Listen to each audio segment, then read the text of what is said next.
మంచిది. ప్రియమైన దేవుని పిల్లలారా, ప్రభువైన యేసుక్రీస్తు ప్రభువారి యొక్క శ్రేష్టమైన నామములో మీ అందరికీ నా హృదయపూర్వకమైన వందనాలు.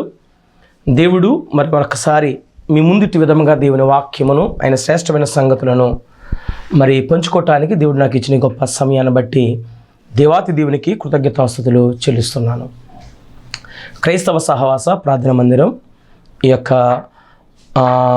పరిచర్య ద్వారా మీకు అందజేయబడుతున్న దేవుని వాక్యం ఎంతగానో మీరు విని ఆసక్తితో నేర్చుకుంటున్నారని, ఎన్నో గొప్ప సంగతులు వింటున్నారని తెలుసుకుని మీరు బలపడుతున్నారని నేను ఎంతగానో ఆనందిస్తున్నాను, సంతోషిస్తున్నాను. ప్రతి ఒక్కరూ కూడా ఈ ఛానల్ని, రక్షణ మార్గం ఛానల్ని, అదేవిధంగా ఆన్ గాడ్స్ డ్యూటీ అనే ఛానల్ మీరు సబ్స్క్రైబ్ చేసుకోండి. చక్కగా దేవుని వాక్యం మీ చెంతకు రాబోతుంది, వస్తుంది. చక్కగా అనేక విషయాలు నేర్చుకోవాలి. ఆఖరి దినాల్లో దినాలు చాలా భయంకరంగా ఉన్నాయి కాబట్టి తప్పకుండా మీరు ఎరగాలని ప్రభు పేరట మనవి చేస్తున్నాను. మీ ప్రార్థన అవసరాలు ఉంటే తప్పకుండా స్క్రీన్ పైన నెంబర్ వస్తుంది, మీ ప్రార్థన ఫోన్ చేయండి, ప్రార్థన చేద్దాం. ప్రతి ఒక్కరి గురించి కూడా ప్రార్థన చేసి దేవుని ఎదురు పెడదాం. గొప్ప జవాబులు దేవుడు తప్పకుండా మనకు అనుగ్రహిస్తాడు. ఈనాటి భాగంలోనికి వెళ్ళే ముందు పరిశుద్ధాత్మ సహాయాన్ని పొందుకుని మనం ఈ వాక్యాన్ని, ఈ భాగాన్ని ఆలోచన చేద్దాం. ప్రార్థన చేసుకుందాం. తలలు వంచండి, కళ్ళు మూయండి. సర్వోన్నతుడా, సర్వాధికారి, జీవాధిపతి మన ఆయననికి స్తోత్రాలు. విలువైన ఈ సమయంలో గొప్ప సంగతులు నీ పిల్లలకు చెప్పుటకు నేను నీ కృపలో మమ్మల్ని దాయండి, కాయండి. నేను గొప్ప ఆత్మ సంబంధమైన సంగతులు నీ పిల్లలు విని బాగుపడి వారి జీవితాలు కట్టుకునే యోగ్యత ఇవ్వండి. స్థిరమైన శాశ్వతమైన మార్గంలో బిడ్డల్ని నడిపించండి. నీ ఉన్నతమైన భాగ్యం చాలా గొప్పది నాయనా. చాలా ఉన్నతమైన నీ కాపుదల చాలా బహు గొప్పది. నీ ప్రేమ చేత బలపరచమని, సంపూర్ణంగా నడిపించమని, కృపయు కాపుదల క్షేమం ప్రతి బిడ్డకి దయచేయమని, నేను మిండినటువంటి ఈ కాపుదల బిడ్డలకి ఇచ్చి ప్రేమతో నింపమని, సమయోచన జ్ఞానంతో నీ బిడ్డలకి చెప్పి ప్రతి మాట ఆలకించిన కృపనిమ్మని యేసునామములో అడుగుచున్నాను తండ్రి, ఆమేన్. ప్రియులారా, మంచిది. మనం కొన్ని సుదీర్ఘంగా ఒక అంశాన్ని ధ్యానం చేస్తున్నాం కొన్ని వారాల బట్టి. అదే అపవాది యొక్క వృత్తాంతం. దెయ్యం యొక్క పుట్టుక నుంచి వాడి కొనసాగింపు, వాడి తంత్రాలు, వాడికి ఉన్న బాణాలు అన్నీ, దేవుడు ఏ విధంగా మనల్ని ఈ భూమి మీదకి తీసుకుని వచ్చారో, అపవాది ఏ విధంగా పన్నాగాలు పన్నుతున్నాయో అని చాలా విషయాలు మీకు నేర్పటం జరిగింది, చెప్పటం జరిగింది. అందును బట్టి దేవునికి మరొకసారి కృతజ్ఞతాస్తుతులు చెల్లిస్తున్నాను. ఈరోజు మనం వినబోతున్న మరొక అంశం, సర్వాంగ కవచము అనగానేమి. మరలా చెప్తున్నాను, సర్వాంగ కవచము అనగానేమి. జాగ్రత్తగా విందాం. సర్వాంగ కవచం అంటే అర్థం ఏంటి? ప్రతి అవయవాలని, సర్వము కూడా అవయవాలని కాచేది, దాచేది ఒక కవచం. కవచం అంటే పైనుంచి కింద వరకు కూడా ప్రతి అవయవాన్ని కాపుదలిచ్చేది, క్షేమాన్ని ఇచ్చేది. ఏంటి ఆ సర్వాంగ కవచం? దాని యొక్క వివరణ ఏంటి? జాగ్రత్తగా విందాం. అసలు ఎందుకు సర్వాంగ కవచం అన్నది కూడా మనకి తెలియాలి. ప్రియులరా, అపవాదిని మనం ఎదిరించాలి అంటే పోరాటం చేయాలి.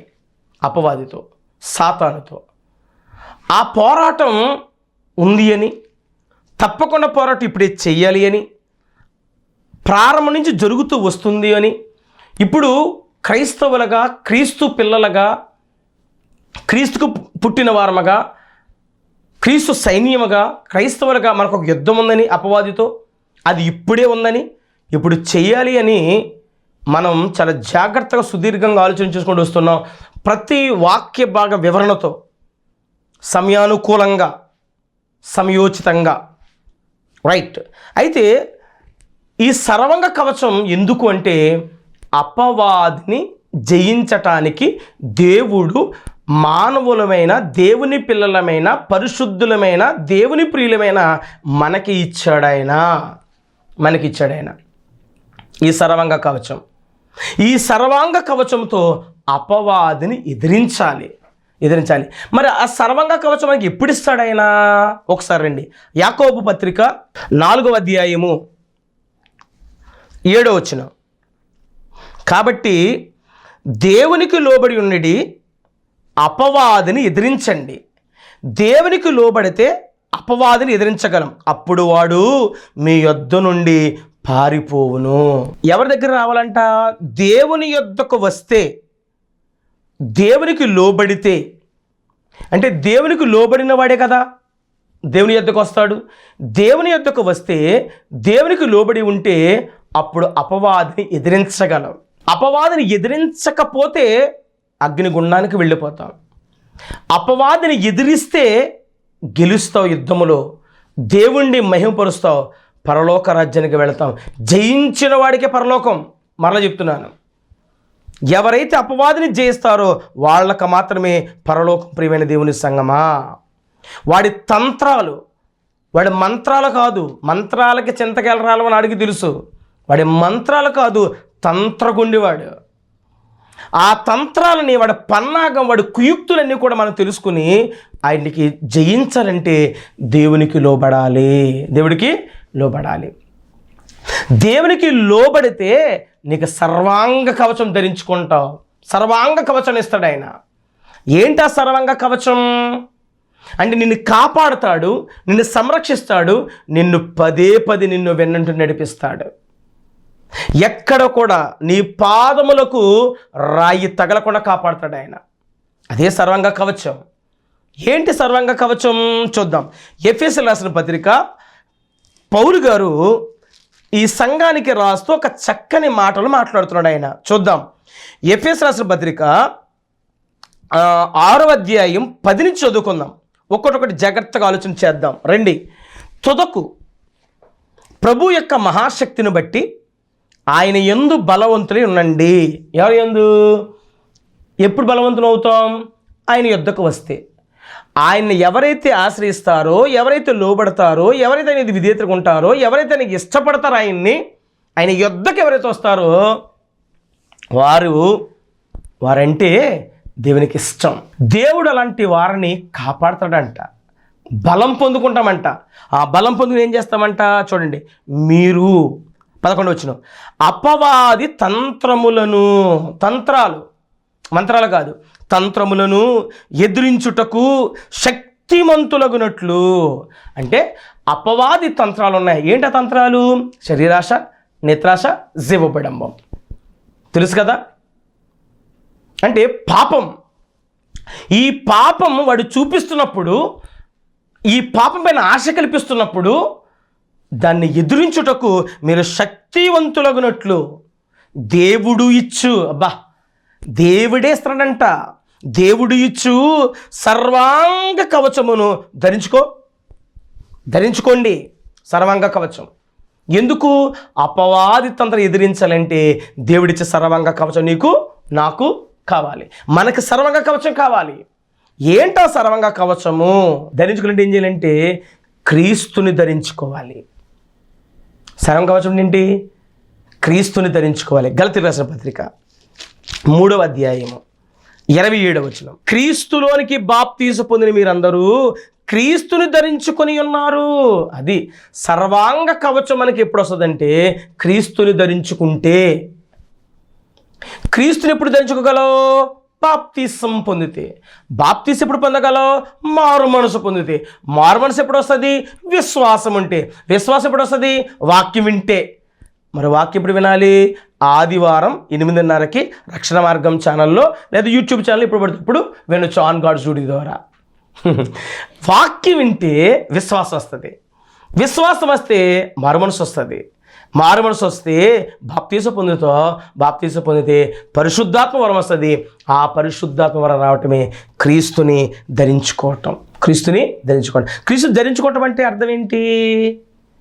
యేసు క్రీస్తులోనికి ఏకాత్మ అయిపోతామంట. ఏమైపోతాం అంటే క్రీస్తులోనికి వెళ్ళిపోతాం బాప్తీసం ద్వారా.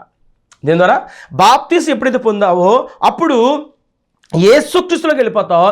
యేసుక్రీస్తు ధరించుకుంటావు. అది సర్వాంగ కవచము. అదే సర్వాంగ కవచం. అప్పుడు నీకు సర్వాంగ కవచం యొక్క విలువ అర్థమవుతుంది నీకు నాకును. ఇప్పుడు నమ్మి బాప్తీసము యేసుక్రీస్తులోనికి బాప్తీసం పొంది యేసుక్రీస్తులోకి ఏకాత్మ అయిపోతే ఆదాము హవ్వ ఏక శరీరి అన్నాడు. ఆదాములోంచి హవ్వను వేరుపరిచాడు దేవుడు, మరలా ఇద్దరిని ఏకం చేశాడు. యేసుక్రీస్తులోంచి వేరుపరచబడాలని మళ్ళా క్రీస్తులు ఏకపరచాడు బాప్తిస్మం ద్వారా. వాళ్ళ ఏక శరీరులు, మనం ఏకాత్మలం. ఒకే అభిప్రాయం, ఒకే మనస్సు. క్రీస్తు కలిగిన ఈ మనసు మీరు కలిగి ఉండండి. క్రీస్తుకు కలిగిన ఈ మనస్సు మీరు కలిగి ఉండండి. ఎలాగొస్తాయి? బాప్తీసం పొందితే క్రీస్తుని ధరించుకుంటాం. క్రీస్తుని ధరించుకున్న వాడికి సర్వాంగ కవచం అంటే ఏంటో అర్థమవుతుంది. క్రీస్తుని ధరించుకుంటే క్రీస్తు యొద్దకు రావాలి, దేవుని చెంతకు మనము రావాలి. రైట్, ఇప్పుడు మనం చదువుకుందాం. ఏం చదువుకుందాం? దేవుడు ఇచ్చు సర్వాంగ కవచం అంట. దేవుడిచ్చు సర్వాంగ కవచం అంట. అదే క్రీస్తుని ధరించుకోవటం అన్నా సర్వాంగ కవచం అన్నా రెండు ఏం మాట్లాడుతుందో బైబిల్ జాగ్రత్తగా ఆలోచన చేసుకుంటూ వెళదాం. అప్పుడు మనకి క్లారిటీ వస్తుంది. ఎందుకు సర్వాంగ కవచం అంటే ఏంటి? అదేమనగా చెప్తున్నాడు. చదువుదాం. దేవుడి సర్వాంగ కవచం ధరించుకోండి. ఎలయనగా మనము పోరాడునది శరీరులతో కాదు, కానీ ప్రధానులతోనూ అధికారులతోనూ ప్రస్తుత అంధకారములకు లోకనాథులతోనూ ఆకాశ మండలమున్న దురాత్మ సమూహములతోనూ పోరాడుచున్నాం. అందుచేతను మీరు ఆపద్దినమందు వారిని ఎదిరించుటకు, ఎవరు ఆపద్దినం? ఈ భయంకర దినాల్లో వారిని ఎదిరించుటకు, సమస్తము నెరవేర్చిన వారే నిలవబడుటకును శక్తి మగునట్లు దేవుడిచ్చు సర్వాంగ కవచమును చూడండి. దేవుడిచ్చు అనే పైన 3 ఉంది, కిందే ఉంది దేవుని సర్వాంగ కవచం అంట. అబ్బా, దేవుడిచ్చే సర్వాంగ కవచం ఏంటి? దేవుని సర్వాంగ కవచం ఏంటి అంటే, దేవుడు ఇచ్చేది ఎవరిదంటే దేవునిది. దేవుడు మనకిచ్చే సర్వాంగ కవచం ఎవరిది అంటే దేవునిది. ఏంటి ఎందుకు దేవుని సర్వాంగ కవచం? ధరించుకోండి. ఎలా ధరించుకోవాలి అది ఇప్పుడు చెప్తున్నాడు. ఎలాగనగా అని మాట్లాడుతున్నాడు. ఎక్కడి నుంచి? 14 వచనం నుంచి. ఎలాగనగా మీ నడుమునకు సత్యమును దట్టి కట్టుకొని అన్నాడండి. మొట్టమొదటి మాట ఏమన్నాడైనా? సత్యము అను దట్టి. ఎక్కడ కట్టుకోవాలంట? నడుమును కట్టుకోవాలంట. నడుమంటే ఏంటి? నడుమునకు దట్టి అంటే బెల్ట్ అనుకుందాం. నడుమునకు సత్యమైన దట్టి ఏంటి? అందుకే పేతురు గారు అంటారు, పౌలు గారు రాసిన పత్రికలు కొందరికి అర్థం చేసుకోవడానికి కష్టంగా ఉన్నాయంట. ఇదే కష్టం అర్థం చేసుకోవటం. దేవుని సర్వాంగ కవచం ఏంటో మనం ఆలోచన చేస్తున్నాం. నడుము అన్నాడు, సత్యమని దట్టి అన్నాడు. నడుమంటే ఏంటి? సత్యమని దట్టి అంటే ఏంటి? చూద్దాం. పేతురు గారు రాసిన మొదటి పత్రిక 1వ అధ్యాయము 13వ వచనం. కాబట్టి మీ మనస్సు అను నడుము కట్టుకుని నిబ్బరమైన బుద్ధి గలవారై. ఏమంటాడండి? మీ మనస్సు అను నడుము. సో నడుము ఈజ్ ఈక్వల్ టు మనస్సు. Very good, right. ఇప్పుడు సత్యము అంటే ఏంటి? సత్యం అంటే ఏంటి? యేసుక్రీస్తు ప్రభువారు యోహాను సువార్త 17వ అధ్యాయంలో 17వ వచనానికి వస్తాడు. ప్రార్థన చేస్తున్నాడు ఆయన తన శిష్యుడి గురించి. ఆయన ప్రార్థన చేస్తున్నప్పుడు తన శిష్యుడి గురించి ఆయన ప్రార్థన ఒక మాట అన్నాడు. ఆయన ఏమన్నాడు తెలుసా? ఆయన సత్యమందు వీరిని ప్రతిష్ఠ చేయము, నీ వాక్యమే సత్యము. సో నీ వాక్యము is equal to Satyam. Satyam is equal to వాక్యం. ఈ వాక్యం ఎక్కడ ఉండాలి? మనస్సులో ఉండాలి. వాక్యం అంటే ఏంటి? ఆదియందు వాక్యముండును, వాక్యము దేవుని యొద్దుండును, వాక్యము దేవుడై యుండును. ఆ వాక్యం 14వ వచనం శరీరధారిగై మన మధ్య కృపాసత్య సంపూర్ణుడిగా నివసించిన వాక్యం. ఎవరో కృపాసత్య సంపూర్ణుడిగా నివసించింది ఎవరు? యేసుక్రీస్తు ప్రభువారు. సో వాక్యము ఈజ్ ఈక్వల్ టు యేసుక్రీస్తు ప్రభువారు, యేసుక్రీస్తు ప్రభువారు ఈజ్ ఈక్వల్ టు వాక్యం, వాక్యం ఈజ్ ఈక్వల్ టు 66 పుస్తకాలు. సర్వాంగ కవచం అంటే 66 గ్రంథాలంటే పరిశుద్ధ గ్రంథం. ఈ 66 పుస్తకాలు ఎక్కడ ఉండాలంటే హృదయములో ఉండాలి, మనస్సులో ఉండాలి. వాక్యం ఎప్పుడైతే, వాక్యం అంటే వెలుగు, ఈ వాక్యం ఎప్పుడైతే హృదయంలో ఉందో పాపము చెయ్యు. అప్పుడు అపవాది తంత్రాలని మనకు అర్థమవుతాయి.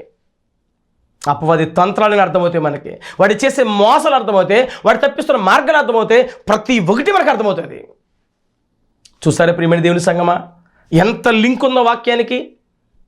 ఓహో, వాక్యం మనస్సులో ఉండాలా? మనసులో ఉంటే ఏమవుతుంది? పాపం చెయ్యు.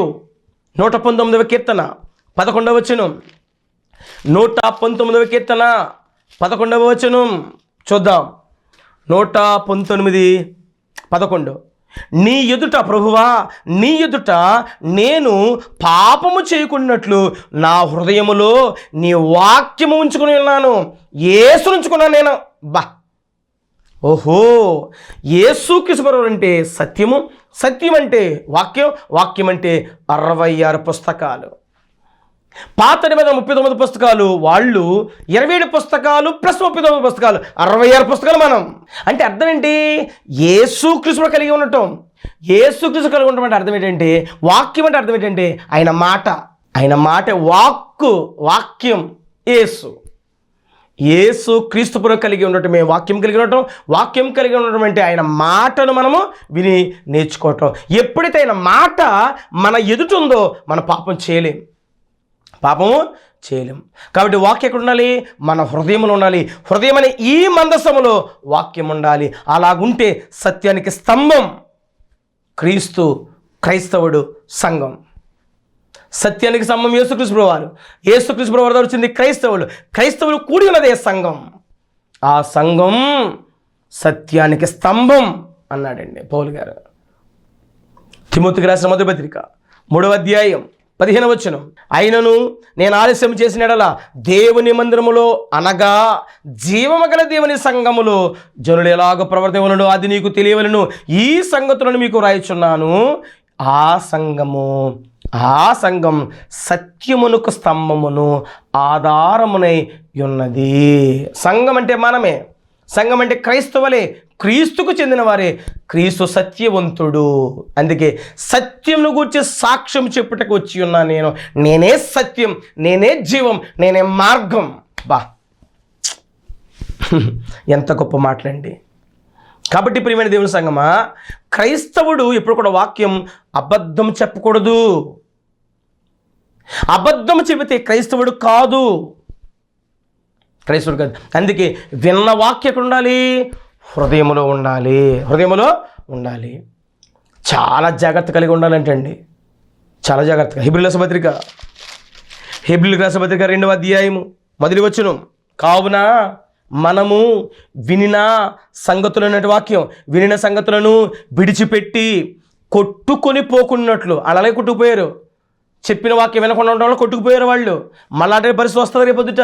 అలా రాకుండా ఉండాలంటే చూడండి, కొట్టుకొని పోకున్నట్లు వేటి యందు దేవుని సంగతులు యందు మరి విశేషమైన జాగ్రత్త కలిగి ఉండవలెను.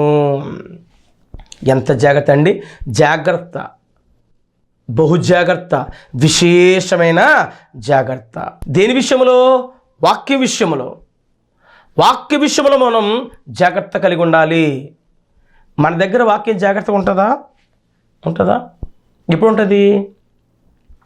పరిశుద్ధాత్ముడు మనలో ఉంటే వాక్యం హృదయంలో ఉంటుంది. హృదయంలో వాక్యం ఉంటే నువ్వు తప్పు చెయ్యు, పాపం చెయ్యు. మనలో పరిశుద్ధాత్ముడు ఉండాలి. పరిశుద్ధుడు ఎలాగొస్తాడు? బాప్తీసం పొందితే.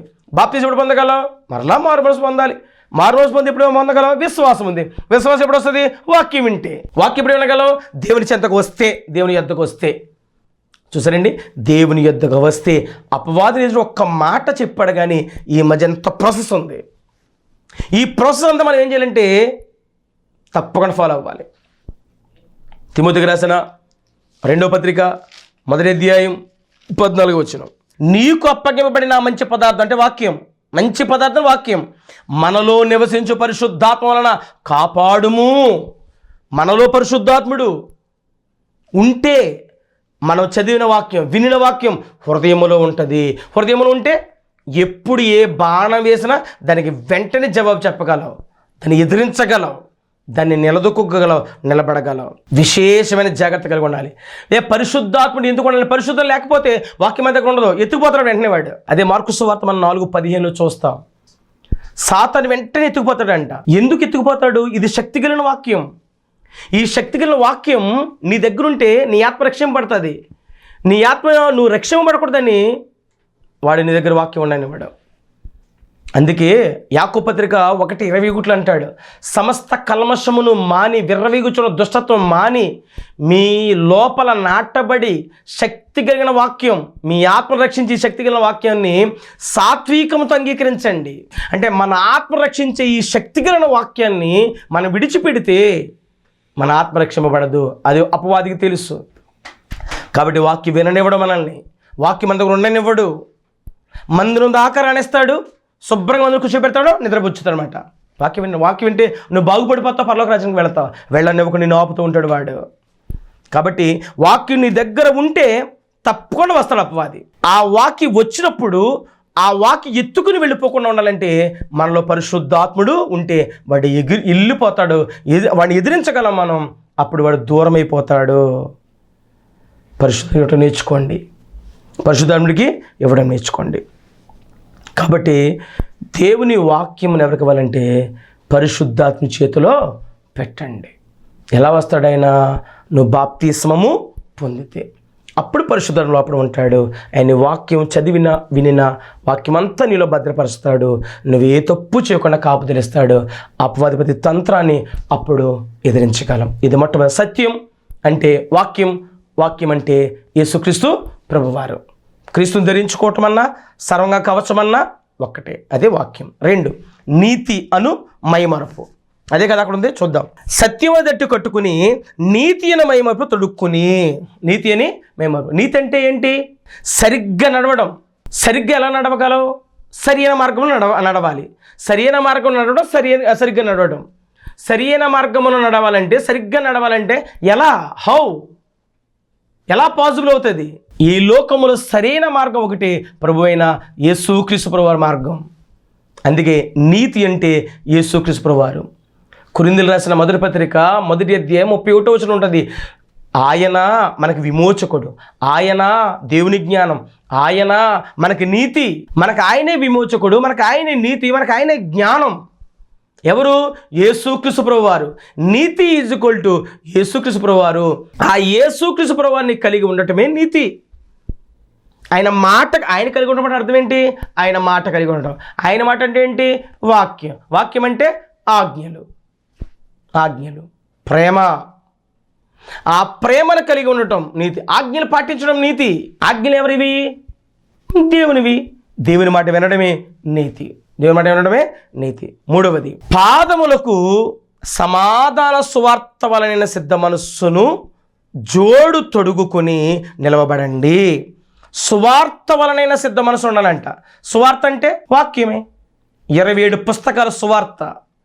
ఈ 27 పుస్తకాల సువార్తను మన హృదయంలో పెట్టుకోవాలి. సమాధానకర్త ఎవరు? ప్రభువైన యేసుక్రీస్తు ప్రభువారు. నీతి యేసుక్రీస్తు ప్రభువారు. సత్యం యేసుక్రీస్తు ప్రభువారు. అంటే పౌలు గారి ఇంటెన్షన్ ఏంటంటే, క్రీస్తులోనికి రండి, క్రీస్తుని ధరించుకోండి, బాప్తీస పొందండి, అప్పుడు అపవాదిని ఎదిరించగలరు. అపవాదిని మీరు ఉత్తిని ఎదిరించలేరు, పాడైపోతారు. రక్షణ పొందండి అయ్యా, క్రీస్తు సొంత రక్షణకు అంగీకరించండి అయ్యా అని ఎఫెసీ సంఘానికి చెబుతున్న మాటలవన్నీ కూడా పాదములకు సిద్ధ మనసునే జోడుండాలి. పాదములు అంటే ప్రవర్తన. మరి నడవడిక సరిగ్గా చూసుకోరా అంటాం.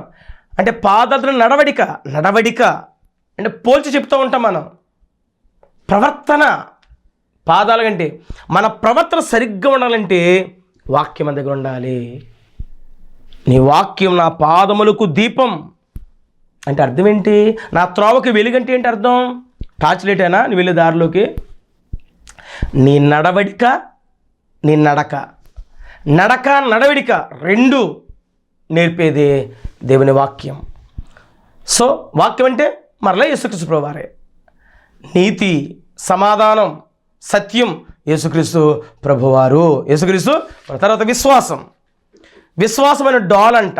విశ్వాసమైన డాల్ ఎవరు? విశ్వాసం అంటే విశ్వాస కర్తయ్యగు దాన్ని కొనసాగించు యేసు వైపు చూడండి. విశ్వాసం అంటే యేసుక్రీస్తు నమ్మకం. విశ్వాసమైన డాల్ ఉండాలి. అంటే శరీరాశ, నేత్రాశ, జీవనం ఎదిరించాలంటే నీకు విశ్వాసం ఉండాలి. విశ్వాసం ఏమంటే ఎవరు?